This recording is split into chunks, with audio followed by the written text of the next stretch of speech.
안녕하십니까, 박문호입니다. 이번 시간에는 뉴턴의 만류인력 법칙에 대해서 말씀드리겠습니다. 자연과학 역사에 있어서 위대한 방정식 3개만 선택하라 해도 아마 뉴턴의 만류인력 법칙은 들어갈 겁니다. 뉴턴의 만류인력 법칙은 비로소 우리가 그 자연에 대한 수학적 접근을 시작한 자연과학이 수학을 통해서 법칙화되는 중요한 예가 됩니다. 뉴턴의 그 유명한 Naturalis Principia Mathematica, 소위 말해서 그 자연에 대한 수학적 원리, 이 책으로 인해서 인류는 이제 그 천상의 법칙이나 지상에 사가 떨어지는 이 모든 현상의 이례적인 만류인력 법칙으로서 설명이 가능하게 됐죠. 그 뉴턴의 영향은 물리학 전체에 걸쳐서 특히 아인슈타인의 중력장 방정식에 영향을 많이 미치죠.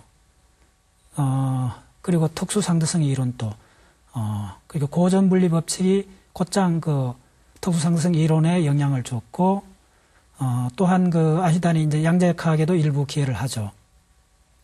그리고 제너럴 렐러티비티, 그 중력장 방정식, 일반 상대성 이론은 뉴턴의 중력에 관한 이론, 만류인력 법칙에서 유도된 포아손 방정식이 뉴턴의 중력장 방정식을 유도하는데 아주 그 가이드라인이 됐던 중요한 이론이죠.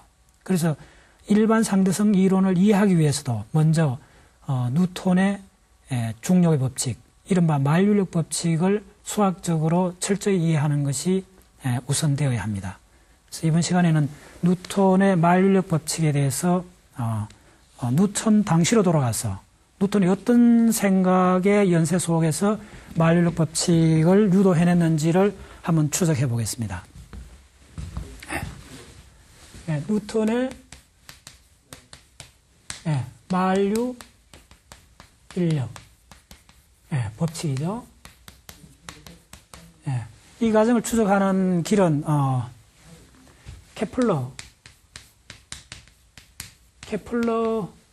그 행성 운동에 관한 법칙들이 있죠. 그래서 결국은 이것이 그 뉴턴 역학으로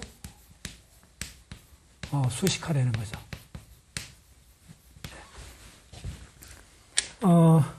이 케플러 법칙에 관한 좀 더 아이디어한 케이스로서 등속 원운동을 고려해 보겠습니다.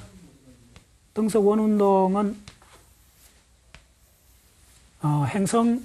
태양 주위로 도는 행성 운동에 아주 근사적으로 적용되는 수학이죠. 등속 원운동.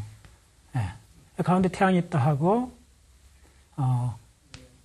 어떤 물체가 등속 원운동을 한다고 했을 때 이 점에서 속도가 V가 되고 미소각 델타 세타가 바뀐 이 점에서의 접선 방향의 속도가 V-라고 했을 때 우리가 요 두 벡터 속도가 이제 방향을 갖고 양을 갖는 때문에 벡터가 되죠. 이 속도 벡터를 요 두 포인트의 원점을 맞추면, 출발점을 맞추면 이렇게 그릴 수가 있죠. 이 벡터가 V고 이 벡터가 델타 V, V 프라임, V 프라임. 그리고 VS V, 우리가 알고 싶어하는 VS V 속도의 변화, 요 포인트하고 요 포인트 사이의 속도의 변화가 델타 V에 해당되는 거죠. 그래서 각도가 미수한 각도 델타 세타가 바뀌었을 때, 자 그러면 요 각도하고 그 호 사이의 그 수학적 공식에 의해서 델타 V는 V 곱하기 델타 세타가 되죠. 그러면 이제 이때 세타는 각속도로 표시하면 오메가 각속도 곱하기 시간이 되죠. 그리고 우리가 고려하는 이 등속 원운동의 경우는 각속도가 일정하죠. 그래서 앞으로 나올 수가 있죠. 오메가의 델타 T가 되죠. 이 양에서 델타 V가 델타 T로 나눠주면 시간적 변화에 대한 속도의 변화가 되죠. 시간 변화에 따른 속도의 변화가 바로 가속도가 되죠. 예.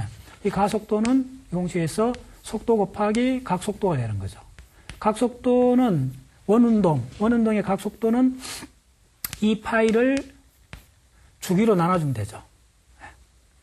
그래서 이 파이를 주기로 나눠주면 되는데, 다시 원운동의 주기는 원둘레 2파이 R에 속도 V로 나눠주면 주기가 되는 거죠.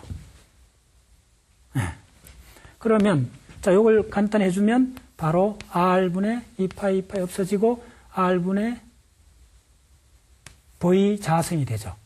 이게 바로 가속도가 R분의 V 자승으로 된다. 그래서 이때 이 가속도가 벡터이기 때문에 이 벡터는 R의 중심으로 향하는, 항상 중심으로 향하는 거죠. 그래서 그 다음에 우리가 그 뉴턴의 제2법칙, 뉴턴의 힘의 2법칙은 힘은 포스는 질량 곱하기 가속도죠. 두 개 다 벡터니까 질량 곱하기 가속도. 여기서 구한 가속도를 곱해주면 R분의 M의 V 자승이 되죠. 예. 이런 공식이 되죠. 예. 자, 예, 이 관계를 계속 나가 보면, 예. 자, 예. F는 예, MR분의 V 자승이 됐죠. 예. 다시 그 V 자승을 V를 이렇게 표시할 수가 있죠. 속도는 2파이 R, 거리죠. 거리를 주기로 나눠주면 바로 속도가 되죠. 원운동에 있어서, 등소 원운동에서 이 방식 수립하죠. 정리를 하면, 주기 자승에다가, 4파이 자승 MR이 되죠. 예, 포스가. 자, 그러면, 이때 가속도 양은 어떻게 되느냐 하면, 가속도는 질량에다가 포스를 나눠주면 되니까 이게 바로 T 자승의 4파이 자승 R이 되죠. 네. 자, 뉴턴이 맨 처음에 그 만륙 법칙하는 과정에서 뉴턴은 오랫동안 달의 운동에 대해서 아주 깊이 생각을 했어요. 그 당시 뉴턴이 알려진 그 달의 그 공전 주기 27.31 공전 주기하고 지구에서 달까지 거리를 뉴턴이 이미 알고 있었습니다. 대략 지구에서 달까지 거리가 지구 반지름의 60배에 해당된다는 걸 알고 있었어요. 그래서 뉴턴은 이 공식으로서 그 달에 대해서, 자, 달이 지구로 끌리는 가속도를 계산해 봤습니다. 그러면 요 M을 달이라고 봤을 때, 자, 요걸 달의 공전 주기가 27.31. 를 제곱해주고 4파이 자승을 해주고 지구에서 달까지 거리가 지구 반지름의 60배니까네. 지구 반지름의 60배를 곱해주면 되는 거죠. 그래서 이걸 다 숫자를 이걸 27.31을 초로 바꾸고 이걸 반지름을 메다로 해주면 뉴턴이 구했는 달의 중력 가속도는, 지구에 의한 달의 중력 가속도는 대략 2.7 곱하기 10의 마이너스 3성 메타 퍼 초의 자승이라는 이 값을 얻었습니다. 뉴턴이 그 당시에 1660년 당시에 뉴턴은 그때는 그 달의 공전 주기하고 지구에서 달 사이의 거리를 해서 이 공식을 써서 이 주기를 얻었던 거죠.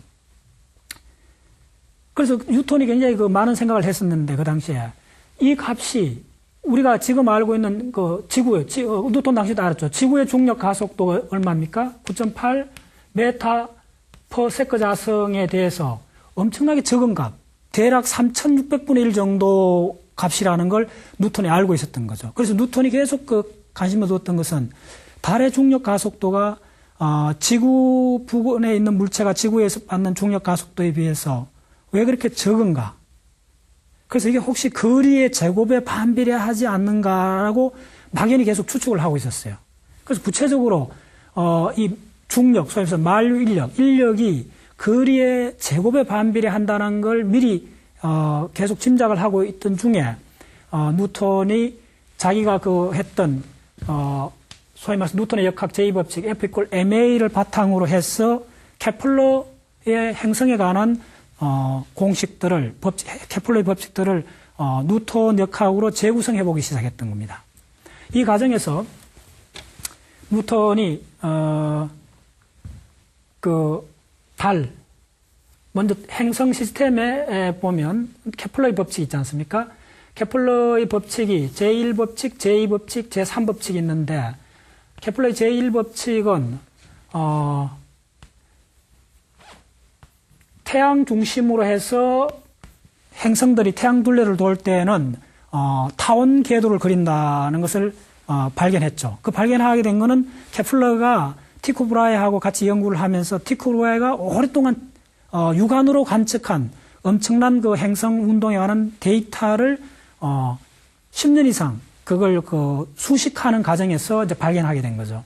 그래서 케플러의 3법칙 중에 제1법칙은 뭐냐 하면 행성들이 도는 궤도는 타원이고 그 타원 궤도의 초점에 해당되는 곳이 두 곳이 있는데 그 초점 중에 하나의 위치에 태양이 있다는 거죠.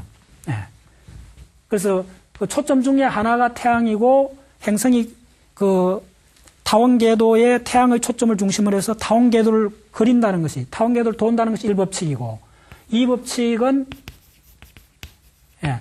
이 법칙은 뭐냐 하면 이 행성이 궤도를 돌 때 행성이 일정한 시간에 거리는 이 면적, 소위 말해서 이쪽에 들어가는 시간이 T1이면 이쪽에 이 부채꼴, 행성 궤도에서 형성된 이 면적을 A1이라 하고 다른 궤도, 이미 어떤 다른 궤도를 면적을 그렸을 때 이쪽에 소요된 시간이 T2로 하고 했을 때 이쪽의 면적이 A2로 하면 케플러 제2법칙은 뭐냐 하면 행성이 움직인 그 시간 T1, T2가 같을 경우에는 A1, A2가 같다는 겁니다. 이렇게 스위핑하면서 형성한 이 면적이 같다는 거예요. 동일한 시간에 형성한 면적은 같다는 것이 소위 말해서 이게 면적 법칙이죠. 동일 면적 법칙이죠. 네. 그리고 세 번째 케플러 3법칙 중에 세 번째 법칙이 뭐냐 하면 공전 주기의 삼성은 공전 주기의 자성은 궤도 반지름, 평균 궤도 반지름의 삼성에 비례한다는 거죠.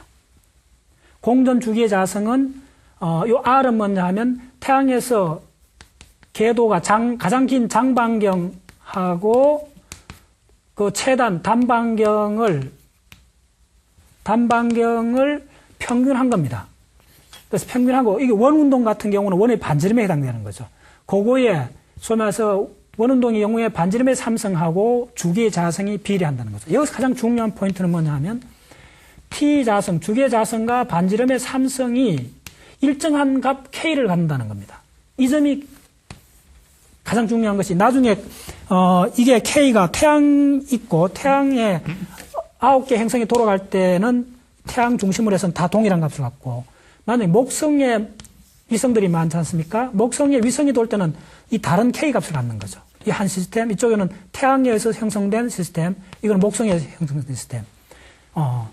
그래서 태양계 내에서는 행성들이 돌아갈 때 반경하고 주기 사이에는 이러한 일정한 관계를 갖고 이 K 값은 항상 일정하다는 거죠. 수성, 화성, 목성, 지구 모든 행성들이 동일한 K 값을 갖는다는 거죠.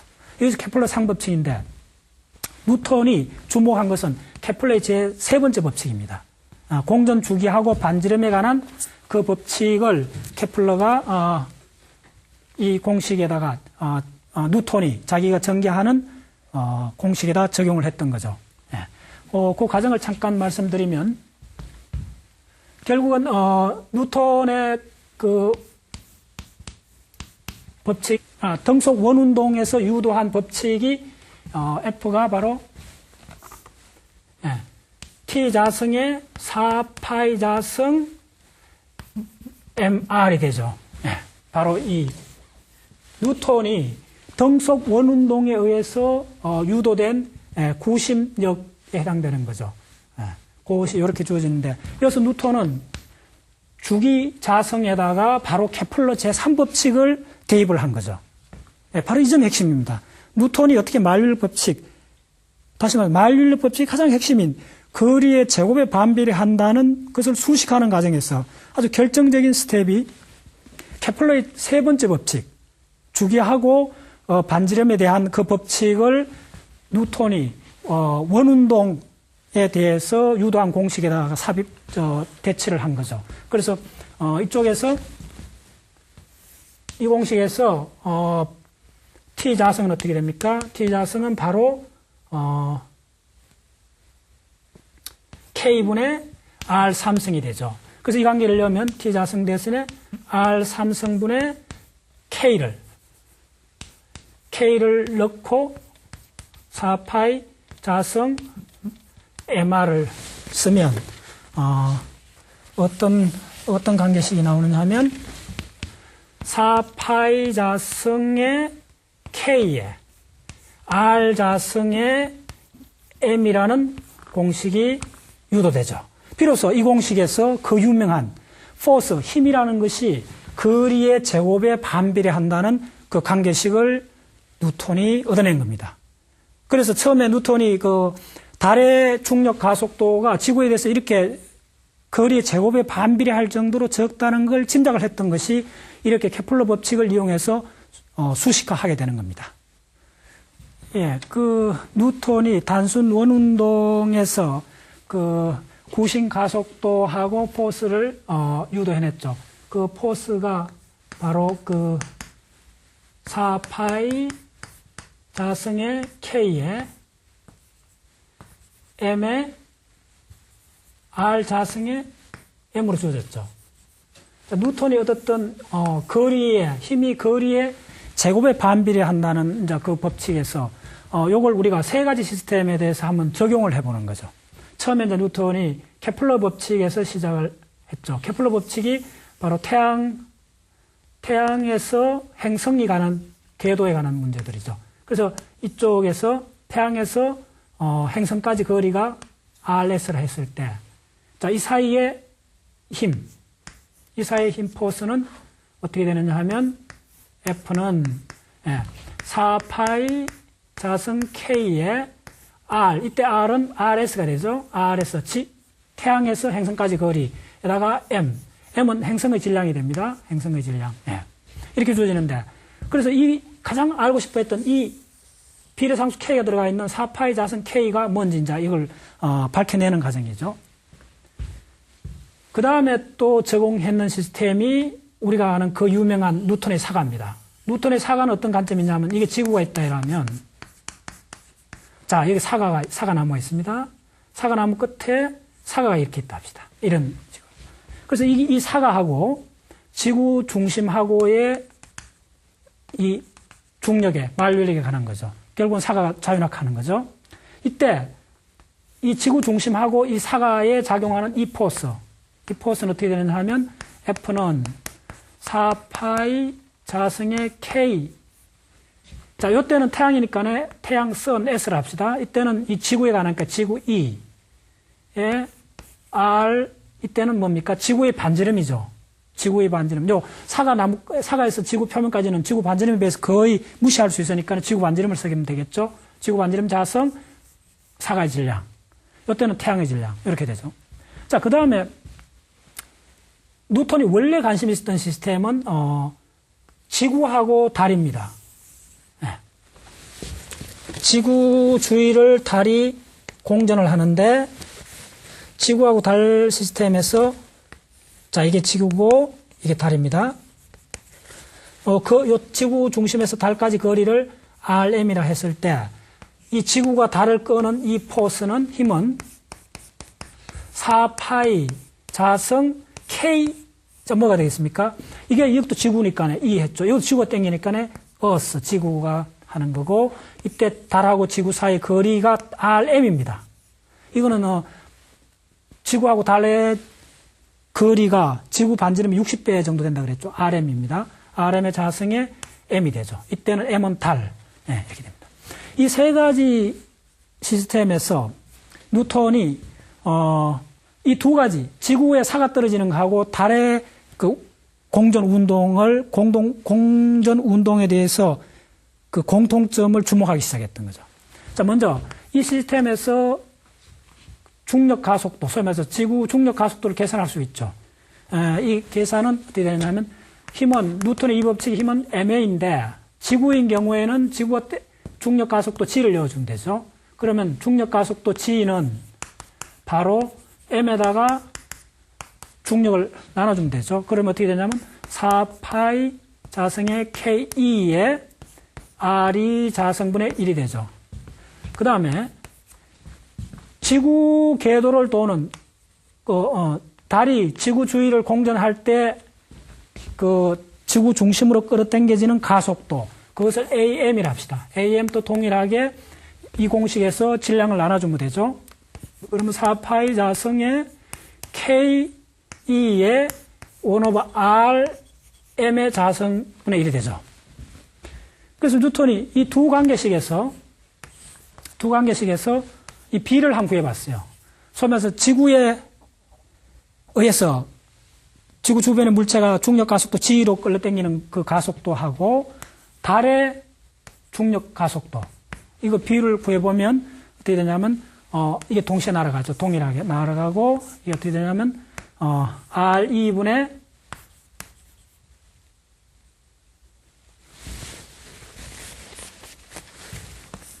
RM분의 RE의 제곱이 되죠. 예. 요거 나눠주면 그렇게 되죠. 그러면 달의 중력 가속도는 G의 지구 반지름에 지구하고 달하고 거리하고 지구 반지름의 B가 되는 거죠. 이거는 말씀드렸듯이 이것은 대략 60분의 1쯤 되죠. 그러면 지구상의 G는 9.8m/s가 되고 해주면 9.8m/s 자승 곱하기 요 값이 60분의 1의 제곱 3600분을 해주면 이 값이 바로 2.7 곱하기 10의 마이너스 3승 m/s 자승이 되는 거죠. 가속도. 자, 뉴턴이 단순 원운동에다가 뉴턴의 제2법칙 F = ma를 적용을 해서 플러스 원운동 해서 유도한 공식이 바로 이 공식이죠. 유도한 공식이 이 공식이 되는 거죠. 네. 자, 여기서는 이 공식만 봐서는 소위 말해서 거리의 반제곱 그 관계가 없지 않습니까? 거리하고 이렇게 관계 있는 거죠. 그런데 뉴턴이 이렇게 유도한, 소위 말해서 케플러 법칙을 도입하기 전에 단순 원운동하고 뉴턴의 제2법칙을 결합해서 유도한 이 공식에 의해서 달의 가속도를, 중력 가속도를 구했죠. 구했더니 이 값하고, 그 다음에 뉴턴이 F = ma 공식하고 케플러의 제3법칙, 주기하고 반지름에 대한 그 공식을 적용해서 유도했던 것이 바로 거리의 반자성의 거리 제곱에 반비례하는 이 공식을 유도했죠. 거리의 제곱에 반비례한 이 공식을 태양계 시스템하고 지구의 사가하고 달에 공이 적용을 했어요. 뉴턴이 적용을 하고 그 중에서 지구에 적용했던 힘하고 달에 적용한 이 두 힘에서 뉴턴은 달의 중력 가속도를 계산했더니 바로 2.7 곱하기 10의 마이너스 3승 동일하게 두 개의 값을 얻었던 거죠. 요약하면, 이게 중요한 포인트인데, 요약하면 뉴턴이 단순 원운동하고 뉴턴의 법칙만 갖고 유도했던 달의 중력 가속도나 그 다음에 뉴턴의 법칙하고 케플러 법칙을 결합해서 얻었는 거리의 제곱에 반비례한다는 힘의 공식에 의해서 유도한 가속도가 같은 값이 나왔다는 말은 뭐냐 하면 사가든 달이든 태양이든 태양 주위를 도는 행성이든 모두 다 동일한 법칙에 지배를 받는다는 거죠. 그래서 이게 바로 모든 물체, 다시 이야기하면 모든 물체에 공동으로 적용되는 법칙이다. 그래서 뉴턴이 이 법칙을 뉴턴의 만류인력 법칙이라는 거죠. 뉴턴의 만류인력 법칙의 핵심은 뭐냐 하면 그 만류인력이니까 힘이지 않습니까? 그 물체 사이에 작용하는 힘의 크기는 거리의 제곱에 반비례한다는 거죠.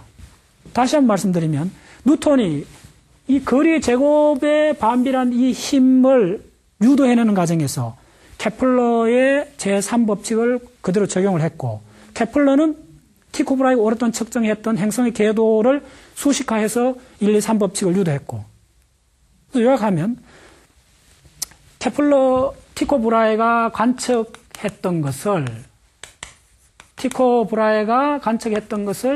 케플러가 1, 2, 3법칙으로 수식화하고, 그 중에 제3법칙 주기자성하고 그 반경의 삼성에 관한 이 법칙을 뉴턴이 F equal ma 하고 원운동 이 공식에다 적용을 한 거죠. 자, 미리 말씀드리면 케플러는 행성이 타원 궤도를 들인다 했는데 뉴턴이 단순 원운동을 해갖고 이런 결과를 얻은 것은 간단히 이런 이야기입니다. 사실은 행성이 태양주를 도는 게 타원이라 하지만은 거시적으로 보면 거의 원운동에 가까운 거죠. 왜냐하면 태양 질량은 대략 지구 질량의 30만 배나 되기 때문에 이거는 거의 원운동으로 봐도 되는 겁니다. 그래서 단순 원운동하고 F equal ma를 결합한 것이 결국은 거리의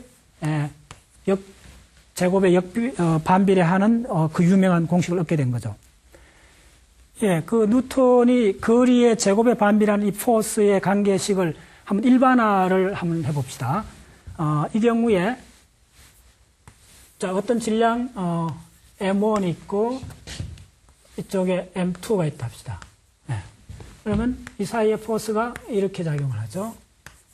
이 두 거리 사이가 바로 R입니다. 예. 자, 그러면 이 법칙에 의해서 이쪽에서 M2가 M1을 당기는 이 포스는 힘은 어떻게 되느냐 하면 4파이 자승 K의 R 자승의 M이지 않습니까? 이때 지금 자, 먼저 이 포스를 당기면 여기서 이렇게 당겨지는 이 힘은 M2가 당겼죠. M2가 당겼죠. 자, 그러면 지금 요 텀 안에 들어간 K의 K1으로 표시합시다. 예. 자, 그 다음에 이 포스는 어떻게 되느냐 하면 4파이 자승의 K의 R 자승의 자, 이 포스를 유도한 것은 바로 M1이죠. 질량 M1이죠. 이렇게 되는 거죠. 자, 그때 요때는 요거는 K2가 되는 거죠. 그래서 뉴턴은 어떻게 봤냐 하면 이 비례 상수 앞에 붙은 이것이 도대체 뭔가 이걸 뉴턴은 어떻게 생각했냐 하면 이것도 어떤 힘을 유인하는 팩터이기 때문에 어쨌든 질량에 비례해야 된다고 본 거죠. 예. 그래서 이거는 질량에 비례해야 되기 때문에 이걸 어떻게 봤냐 하면 이 포가 이게 어떤 비례 상수 곱하기 질량 M1. 자, 이것도 어떤 비례 상수 G 곱하기 질량 M2 이렇게 본 거죠. 다시 말하면 이쪽에 이 공식에서 공이 있는 이 팩터는 이거는 태양계에서 형성됐으니까 4파이 자승 MS가 되죠. 그 다음에 이거는 지구에서 형성됐으니까 4파이 자승 ME가 되죠. 자, 요것은 지구에서 역시 4파이 R 자승 4파이 ME가 되죠. 예. 근데 요것을 동이 GMS 예, 이걸 GM이라 둘 수 있다는 거죠. 그렇게 본 겁니다. 비례상수로서. 그러면, 자, 요거 같이 써주면 이 F는 어떻게 되느냐 하면 R 자승의 G에, 이게 바로 유명한 만류인력 상수가 되고 M1, M2가 되죠. 이게 뉴턴의 제3법칙에서 그대로 적용이 되죠. 예, 두 힘이, 서로 작용, 반작용, 방향만 다르지만 크기는 같아야 되죠. 뉴턴의 제3법칙에서. 그래서 이 힘하고 이 힘이 동일하게 되는 거죠. 동일하게 이러한 만류인력 법칙으로서 수식화되는 거죠. 이것이 바로 만류인력의 법칙이 됩니다.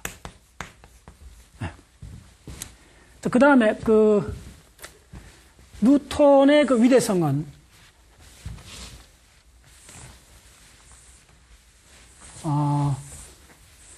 물체 사이에 적용하는데 다시 한번 돌아가서 우리가 일반적으로 가장 궁금해하는 것은 자, 지구가 있고 달이 이렇게 돌아간다 합시다. 네. 그러면 이 지구에 의해서 달이 안쪽으로 가속도를 받죠. 그것이 AM이라 그랬죠. 이 값이 2.7 곱하기 10의 마이너스 3성 메타 퍼 세컨 자성으로 매 순간 받고 있습니다. 그래서 이 운동에서 유일한 포스는, 가장 중요한 포스, 유일한 포스는 중력밖에 없어요. 이 두 물체 사이에 작용하는 만류력, 그 중력밖에 없는 거죠. 그런데 어떻게 해서 이 힘밖에 없으면 이 달이 지구로 떨어져야 될 건데, 사과가 떨어지듯이 떨어져야 될 건데 왜 안 떨어지느냐? 그것은 이 달이 원운동을 하고 있기 때문에 이러한 접선 방향의 속도가 있지 않습니까? 그래서 접선 방향 속도가 있으니까 이 두 힘을 합치면 어떻게 되냐면, 그러면 접선 방향으로 요만큼 간 사이에 요렇게 떨어지는 거죠. 요만큼. 그 초당 엄밀히 말하면, 이게 0.27cm씩, 달이 지구 쪽으로 떨어지는 거죠. 자윤학하는 거죠. 그런데 떨어진 것 동시에 또한 계속 등속 원운동을 하고 있으니까 이렇게 움직이는 거죠. 움직이고 떨어지고, 움직이고 접선 방향 움직이고 떨어지고, 또한 접선 방향으로 움직이고 떨어지고, 접선 방향 움직이고 떨어지고, 등속 접선 방향 움직이고 또한 중력에서 떨어지고, 예, 움직이고 떨어지고, 움직이고 떨어지고, 이 모든 이 수직으로 떨어지는 이거는 지구 중심을 향하고 있죠. 동일하게 지구 중심을 향하고 있죠. 그래서 접선 방향으로 움직이고 수직으로 떨어지고, 초당 떨어지는 게 0.27cm씩 떨어지는 거죠. 떨어지고 접선 방향으로 나가고 수직으로 떨어지고, 접선 방향 나가고 수직으로 떨어지고, 접선 방향 나가고 수직으로 떨어지고, 접선 방향 나가고 수직으로 떨어지고, 접선 방향 나가고 수직으로 떨어지고, 이렇게 해서 사실은 끊임없이 이 과정이 되풀이 되기 때문에 이걸 거실로 보면 지구는 달에 낙하하는 것이 아니고, 지구로 이렇게 완전히 떨어지는 것이 아니고, 계속 이 두 벡터, 중심 벡터하고 중심으로 향하는 만류력, 소위 말해 중력에 의한 이 벡터하고 등속 원운동하는 이 벡터 사이에 이 두 합성에 의한 접선 방향으로 계속 돌게 되는 거죠. 이게 원운동이 되는 겁니다. 자, 그래서 뉴턴은 1960년도 당시에 이런 예측을 냈습니다. 무슨 이야기냐 하면, 뉴턴이 만류력 법칙을 유도하고 1663년에서 1665년 사이입니다. 뉴턴은 그 프린키피아 책에 그런 이야기를 하죠. 만약에 지구에 어떤 산이 있고 산 꼭대기에서 대포를 쏜다면, 이 대포가, 자, 대포의 속도가, 포탄 R이 속도가 떨어지면 이렇게 떨어지겠죠. 이 지구 중력에서. 그 다음에 좀 더 속도가 커지면 이쯤에서 떨어지겠죠. 속도가 더 크면 이쯤에서 떨어지겠죠. 속도가 더 커서 어떤 속도가 넘어가면 영원히 지구 궤도를 도는 인공 위성이 될 수 있다는 것을 1665년경에 뉴턴은 예측을 합니다. 그래서 자기 이 만류력 법칙에 의해서 대략 초속 8km 이상으로 대포를 쏘면 이 포탄은 영원히 지구 궤도를 돌 것이다라고 뉴턴은 예측을 합니다. 참으로 놀라운 이야기죠. 정확하게 20세기 와서 가능한 인공위성의 원리를 뉴턴은 1660년도에 예측을 합니다. 지금도 인공위성 쏘올리는 원칙이 통일하죠. 예. 그래서 우리가 인공위성의 그 공식은 간단합니다. 뉴턴의 만류력 법칙에서 F equal mr v 자성. 여기서 가속도는 어떻게 되죠? 예. 가속도는 바로 m에다가 f를 나눠주면 되니까 이게 r분의 v 자성이 되지 않습니까? 그 지구 중력 가속도 g니까 인공위성에 가는 공식은 이걸 하나로서 많은 걸 설명할 수 있습니다. 여기서 속도의 제곱은 g 곱하기 r이죠. 통상 인공위성의 고도가 400km로 하면 400km 플러스 지구 반지름 해주고 이게 9.8 메타 퍼 세컨을 이어주면, 세컨 자성을 이어주면 이 값이 속도가, 여기서 나온 속도가 대략 7.6 km/s. 대략 초당 20리 정도 달리는 속도면 인공위성이 될 수 있다는 거예요. 인공위성 속도는 대략 8 km/s. 그 속도 정도 됩니다. 뉴턴이 수백 년에 예측한 그대로입니다. 자, 그 다음에 주기는, 인공위성의 주기는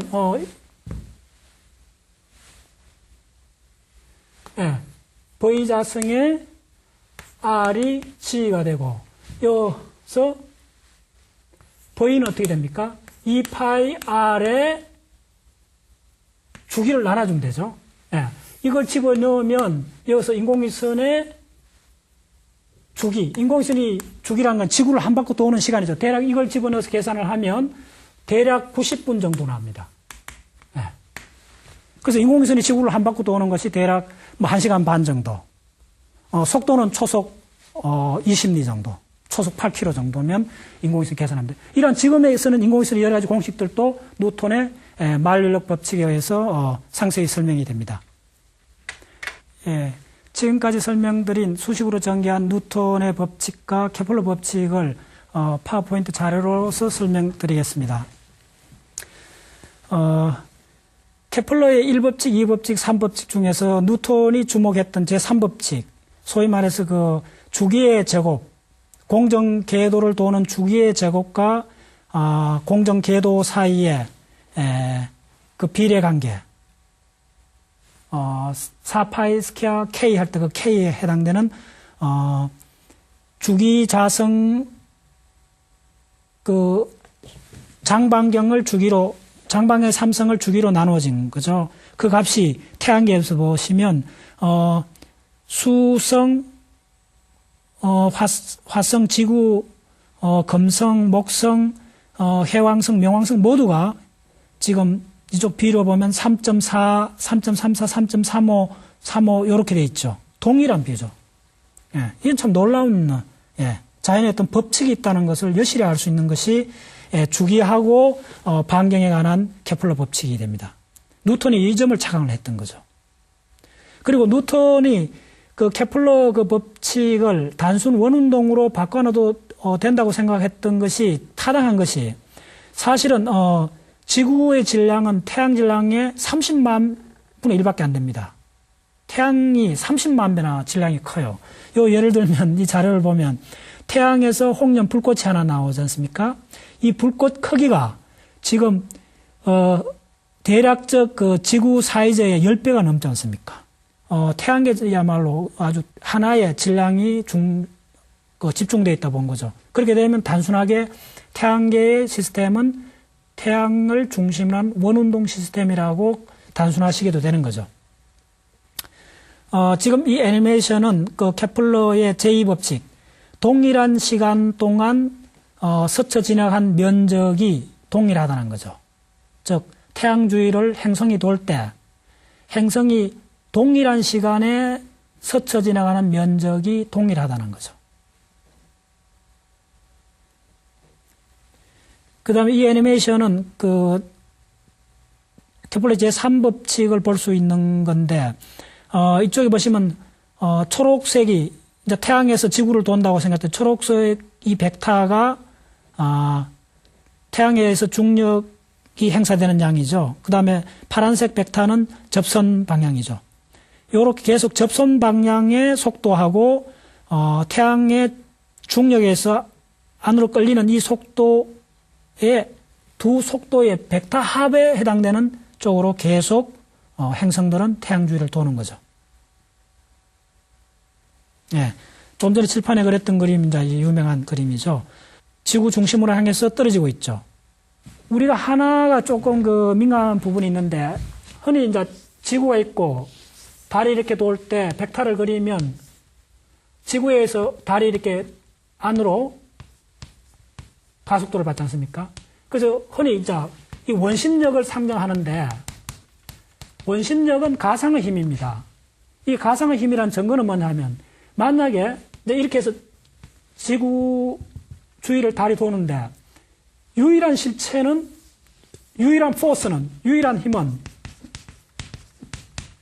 유일한 힘은 중력밖에 없다는 겁니다. 이전 참으로 강조해야 되는 포인트. 유일한 힘은 중력밖에 없어요. 그 증거가 뭐냐면 만약에 이 선이 끊어지면 이 중력이 작용이 멈추면 이 원심력이 실제 힘이라면 일로 가야 되는데 이쪽으로 반대 방향으로 튕겨 나가야 되는데 그렇지 않지 않습니까? 이게 딱 끊어지면 접선 방향으로 그냥 나가는 거죠. 예. 원래 갖고 있던 등속 원운동의 접선 방향으로 탈출을 하는 거죠. 그래서 이 힘은 원심력은 가상의 힘이라는 거죠. 예.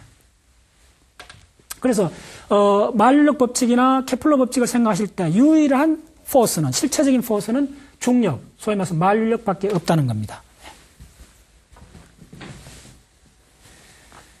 예. 그런 과정이고 동일하게 만류력 법칙에서 지구 중력 가속도를 결정을 할 수 있죠.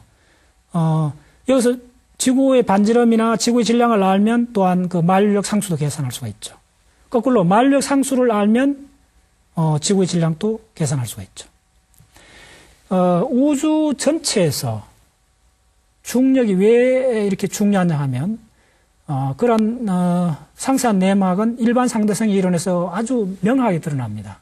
결국 우주에 있는 모든 존재하는 물질들은 그 움직임이 중력에 의해서 결정된 시공의 궤도만 따를 뿐입니다.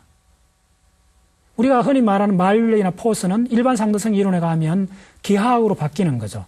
그런 포스가 있는 것이 아니고 태양이나 지구에 의한 태양이나 지구 질량에 의한 시공의 힘이 있고 그 시공의 힘을 따라서 휘어진 구조를 따라서 달이나 여러 가지 물체들이 그러한 시공의 휘어진 길을 따라서 움직일 수밖에 없다는 것이 일반 상대성 이론의 결론이고 다시 말씀드리면 그러한 모든 출발점이 결국은 중력이라는 거죠.